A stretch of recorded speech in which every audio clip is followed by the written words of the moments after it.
కొవ్వూరులో municipality పరిధిలో కొన్ని మాకు వచ్చినటువంటి నిర్దిష్టమైన కంప్లైంట్స్ మీద మేము ఇక్కడికి రావడం జరిగింది.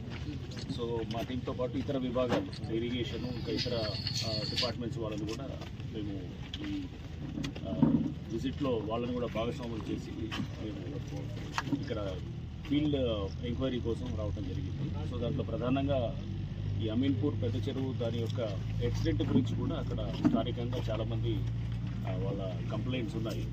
సో ఆ చెరువు విస్తీర్ణం యాక్చువల్గా లేక్ మెమోయర్స్ ప్రకారము ఒరిజినల్ రికార్డ్స్ ప్రకారం వారు చెప్పడం దాన్ని బట్టి అరౌండ్ 90-95 ఏకర్స్ ఉన్నాయని అంటున్నారు. బట్ ఇప్పుడు ప్రస్తుత విస్తీర్ణత వచ్చేసి దాన్ని దాదాపు 400 ఏకర్స్ అట్లా ఉన్నాయి. సో దాంట్లో అక్కడ కొంత వేర్లు అంటే అలుగులు మూసివేయటం లేదా స్లూయిస్లు మూసివేయటం ఇవన్నీ దానివల్ల చెరువు విస్తీర్ణత పెరిగి చాలామంది లేఅవుట్స్ వేలాది మంది వాళ్ళ యొక్క లేఅవుట్ ఏదైతే ప్లాట్లు ఉన్నాయో అవన్నీ కూడా అవి మునిగిపోయినాయి అనేది వాళ్ళ కంప్లైంట్. సో దాని మీద తప్పకుండా మేము ఒక టెక్నికల్ బృందాన్ని కూడా దాన్ని ఎంక్వైరీ చేసి తర్వాత ప్రభుత్వంతో డిస్కస్ చేసి దాని మీద డెఫినెట్గా ఒక నిర్దిష్ట టైం లోపల మేము బహుశా ఒక 2-3 మంత్స్ లోపల దాన్ని ఖచ్చితంగా దాని మీద ఏదో ఒక దీన్ని ఒక రిజల్ట్ తోటి వస్తాము. అండ్ సెకండ్ ఇష్యూ వచ్చేసి తర్వాత ఇక్కడ చూసింది మన ఇక్కడ పద్మావతి కాలనీ లేఅవుట్ వారికి సంబంధించిన ఇష్యూ. అక్కడ కూడా కొన్ని కంప్లైంట్స్ ఉన్నాయి. అక్కడ ఎక్స్ఎమ్మెల్యే కాటసాని రాంభూపాల్ రెడ్డి గారు వారు ఎంక్రోచ్ అయ్యారనే కొన్ని కంప్లైంట్స్ మీద కూడా అక్కడ కూడా మేము వెరిఫై చేయడం చేసాం. దానికి సంబంధించినటువంటి సర్వేయింగ్ కూడా జరిగింది.